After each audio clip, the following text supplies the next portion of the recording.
السلام عليكم ورحمة الله وبركاته. الحمد لله رب العالمين،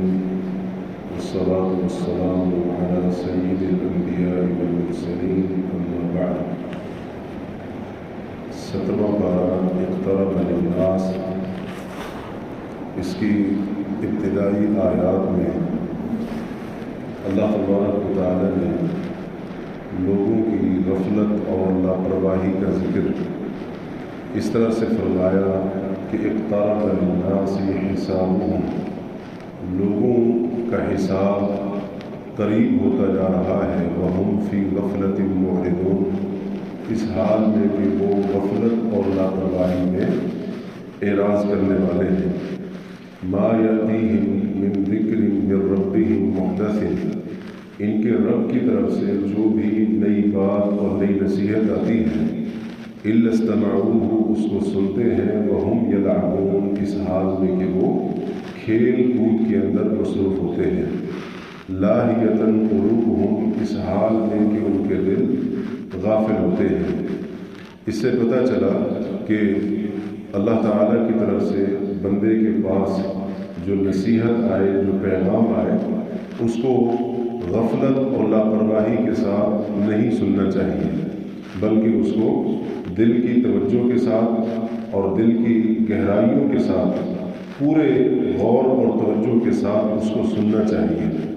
وہ نصیحت انسان کے دل کے اوپر اثر کرے، اور جب انسان کے دل کے اوپر وہ نصیحت اثر کرے گی تو یقیناً اس سے انسان کی زندگی کے اوپر بھی ضرور اثر پڑے گا، اور وہ اپنی حالت اور کیفیت کو یقینی طور پر تبدیل کرے گا. اس کے بعد اللہ تعالیٰ نے اپنی وحدانیت کی ایک بہت بڑی دلیل پیش کرتے ہوئے فرمایا، لو کان فیہما آلہۃ الا اللہ لفسدتا، اگر آسمانوں اور زمین میں اللہ کے سوا کوئی دوسرے معبود ہوتے تو زمینوں اور آسمانوں کا نظام درہم برہم ہو جاتا، فساد کا شکار ہو جاتا. جس سے معلوم ہوا کہ کائنات کا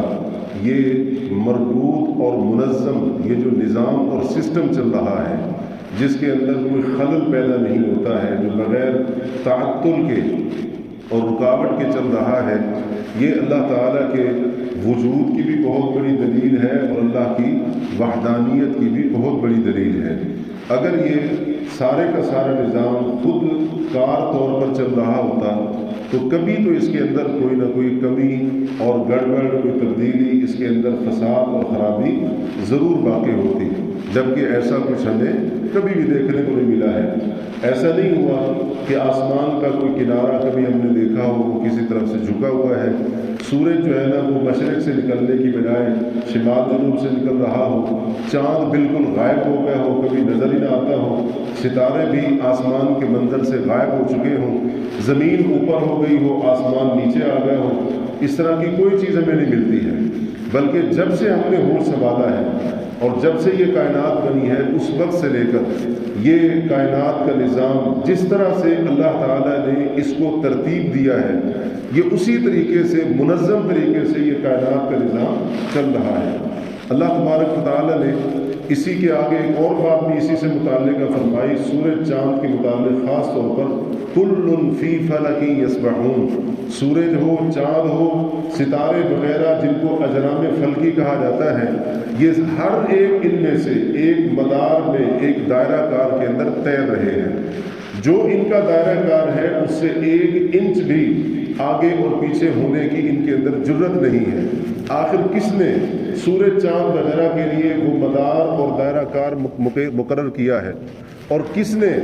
ان کے لیے یہ پورا ایک نظام مقرر کر دیا ہے؟ وہ اللہ تبارک و تعالیٰ ہی کی ذات ہے. اللہ رب العالمین ہی ہے جس نے ان تمام مخلوقات کو پیدا کیا اور ان کے لیے مدار بھی مقرر کیا اور یہ پورا سسٹم ترتیب دیا ہے، اور یہ سسٹم اپنے پورے نظام کے ساتھ بڑے مربوط انداز کے ساتھ، مرتب انداز کے ساتھ یہ چل رہا ہے. اس کے بعد اللہ تبارک و تعالیٰ نے تمام انبیاء کے بارے میں بتایا کہ سب نبیوں کی دعوت ایک ہی تھی، اور وہ دعوت توحید کی دعوت تھی. جو نبی بھی آئے انہوں نے لوگوں کو اللہ کی وحدانیت کی طرف بلایا، ایک اللہ کی عبادت کا پیغام دیا اور شرک سے ان کو روکا۔ اس کے بعد اللہ تعالیٰ نے کائنات کے نظام کے تعلق سے ایک بات کی، فرمایا کہ کیا کافر اس بات کو دیکھتے نہیں ہیں ان السماوات والارض کانتا رتقا ففتقناہما، کہ آسمان اور زمین یہ آپس میں ملے ہوئے تھے، ہم نے ان دونوں کو جدا کر دیا، علیحدہ کر دیا۔ قرآن کریم کا یہ مقام قرآن مجید کی صداقت کی بھی دلیل ہے، اللہ کے رسول صلی اللہ علیہ وسلم کی نبوت و رسالت کی حقانیت کی بھی دلیل ہے۔ وہ اس طرح سے کہ آج سائنسدان یہ کہتے ہیں کہ کائنات کا یہ جو وجود ہے یہ ایک بہت بڑے دھماکے اور زوردار دھماکے کے نتیجے میں یہ وجود کائنات وجود کے اندر آئی، جس کو بگ بینگ تھیوری کا نام دیا جاتا ہے۔ تو قرآن کریم نے 1400 سال پہلے بتا دیا کہ آسمان اور زمین آپس میں ملے ہوئے تھے، ہم نے ان کو جدا جدا کر دیا۔ تو جس بات تک پہنچنے کے لیے انسان کو 14 صدیوں سے زائد کا عرصہ لگ گیا، قرآن کریم میں وہ بات 14 صدیوں سے پہلے وہ موجود ہے، جو اس بات کی دلیل ہے کہ قرآن منزل من اللہ ہے، یہ اللہ کا کلام ہے۔ کیونکہ اس طرح کی مستقبل کے اندر اس طرح کی پیشین گوئیاں کرنا کہ وہ حرف بحرف وہ بات ثابت ہو، یہ اللہ تبارک و تعالیٰ کی طرف سے اس کے نازل شدہ ہونے کی ایک زبردست دلیل ہے۔ اس کے بعد حضرت ابراہیم علیہ السلام کا قصہ بیان کیا گیا، اور خاص طور پر انہوں نے جب اپنی قوم کے بتوں کو توڑا، قوم کے لوگوں نے انتقامی کارروائی کے طور پر ان کو آگ کے اندر ڈالنے کا فیصلہ کیا، اللہ نے ان کو نجات دی۔ اس مقام کے اوپر حضرت لوط اور اسی طرح سے حضرت اسحاق، یعقوب، حضرت نوح، سلیمان، داؤد وغیرہ بہت سارے نبیوں کا ذکر ہوا ہے۔ اللہ تبارک و تعالیٰ نے ان انبیاء کا ذکر کرتے ہوئے ان کی ایک خاص خوبی یہ بیان فرمائی، فرمایا وَكَانُوا لَنَا عَابِدِينَ، یہ ہمارے بڑے عبادت گزار تھے۔ جب ایک نبی اللہ کی عبادت کر رہا ہے، اللہ کی بندگی کر رہا ہے، تو ایک غیر نبی، ایک عام انسان، اس کو چاہیے کہ اللہ کی عبادت اور بندگی کی طرف کو زیادہ توجہ دے۔ حضرت یونس علیہ السلام کا ذکر کرتے ہوئے فرمایا کہ حضرت یونس علیہ السلام نے اندھیروں کے اندر اللہ کو پکارا اور کہا اللہ الہ الا انت سبحانک انی کنت من الظالمین، یا اللہ تو پاک ہے، تیرے سوا کوئی حقیقی معبود نہیں، بے شک میں غلطی کرنے والوں میں سے ہوں۔ اللہ تعالیٰ نے فرمایا فنجیناہ من الغم، ہم نے حضرت یونس کو غم سے نجات دی، یہ کلمات کہنے کی وجہ سے۔ وَكَذَلِكَ نُنْجِي الْمُؤْمِنِينَ، اسی طرح سے ہم اپنے مومن بندوں کو نجات دیتے ہیں۔ حدیث کے مطابق جو مسلمان کسی تکلیف اور پریشانی کے اندر گھرا ہوا ہو اور وہ حضرت یونس علیہ السلام والے کلمات کہے اور اللہ تعالیٰ کو الفاظ کے ساتھ پکارے، نبی علیہ السلام نے فرمایا اللہ تبارک و تعالیٰ اس مسلمان کو غم سے نجات عطا فرمائے گا۔ تو یہ ایک بہترین ذکر بھی ہے، اور غم اور پریشانی سے نجات کے لیے یہ بہترین اللہ تعالیٰ کے ذکر کے الفاظ اور جملے ہیں۔ اس کے بعد آگے سورۃ الحج ہے، اور سورۃ الحج کے نام سے پتہ چل رہا ہے کہ اس سورت کے اندر خاص طور پر اللہ تبارک و تعالیٰ نے حج کے احکام اور مسائل کو بیان فرمایا ہے۔ سورت کے شروع میں لوگوں کو کہا گیا کہ اے لوگوں اپنے رب سے ڈرو، بے شک قیامت کے دن کا زلزلہ بہت بڑی چیز ہے۔ اس دن تم دیکھو گے کہ دودھ پلانے والی عورت دودھ پیتے بچے سے غافل ہو جائے گی، حمل والی اپنے حمل کو گرا دے گی، لوگوں کو دیکھو گے وہ مدہوش ہو کر گر پڑ رہے ہیں، وہ مدہوش نشے کی وجہ سے نہیں ہوں گے، وَلَٰكِنَّ عَذَابَ اللَّهِ شَدِيدٌ، لیکن اللہ کا عذاب بڑا سخت ہوگا۔ اس کے بعد مرنے کے بعد دوبارہ زندہ کیے جانے کی حقیقت کو بیان کیا گیا ہے، اور اس کے اوپر ایک بہت بڑی دلیل یہاں پر یہ پیش کی گئی کہ انسان کی مرحلہ وار تخلیق، پہلے وہ حقیر پانی کا ایک قطرہ ہوتا ہے، اس کے بعد وہ خون کا لوتھڑا بنتا ہے، پھر گوشت کا ٹکڑا، پھر اسی طرح سے اس کے اندر ہڈیوں کا ڈھانچہ بنتا ہے، اور پھر اللہ تعالیٰ اس کی مرحلہ وار تخلیق کو مکمل کر کے اس کو ایک زندہ سلامت انسان بنا کر اس کو دنیا کے اندر بھیج دیتا ہے۔ مطلب یہ ہے کہ جو خالق اور مالک اس انداز سے انسان کو پہلی مرتبہ پیدا کر سکتا ہے، وہ اس کو مارنے کے بعد دوبارہ زندہ کرنے کی بھی خوب قدرت رکھتا ہے۔ اس لیے اللہ تعالیٰ نے آگے دلیل دی کہ قیامت قائم ہوگی، اور فرمایا وَأَنَّ اللَّهَ يَبْعَثُ مَن فِي الْقُبُورِ، یقیناً اللہ تعالیٰ قبروں والوں کو زندہ کرے گا۔ دو گروہوں کا ذکر ہوا، پھر ایک گروہ اہل ایمان کا، ان کے لیے جنت، دوسرا گروہ کفار کا جن کے لیے جہنم، اور اس کے اندر انواع و اقسام کے عذاب۔ اللہ تبارک و تعالیٰ نے اس کے بعد جب حج کے احکام اور مسائل بیان کرنے شروع کیے، حج کے احکام مسائل بیان کرنے سے پہلے بھی، اس کے درمیان بھی، اس کے بعد بھی انسانی جو دل ہے اس کی مختلف کیفیات بیان کی ہیں۔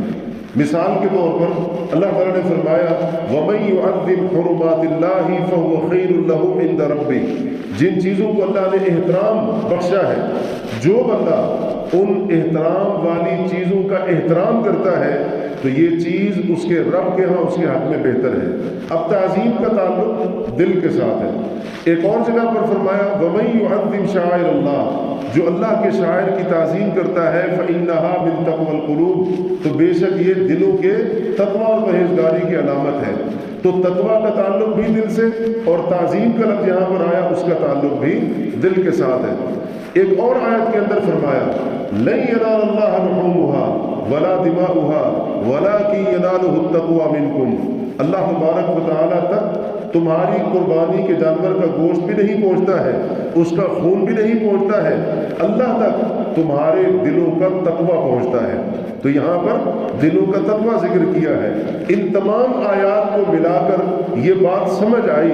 یہاں پر ہمیں یہ سمجھانے کی کوشش کی جا رہی ہے کہ اپنے دلوں کی اصلاح کی طرف خصوصی طور پر توجہ دینی چاہیے۔ اس دل کے اندر تقویٰ پیدا کرنا چاہیے، پرہیزگاری ہونی چاہیے، اللہ کا خوف ہونا چاہیے، للہیت ہونی چاہیے، اور جن چیزوں کو اللہ نے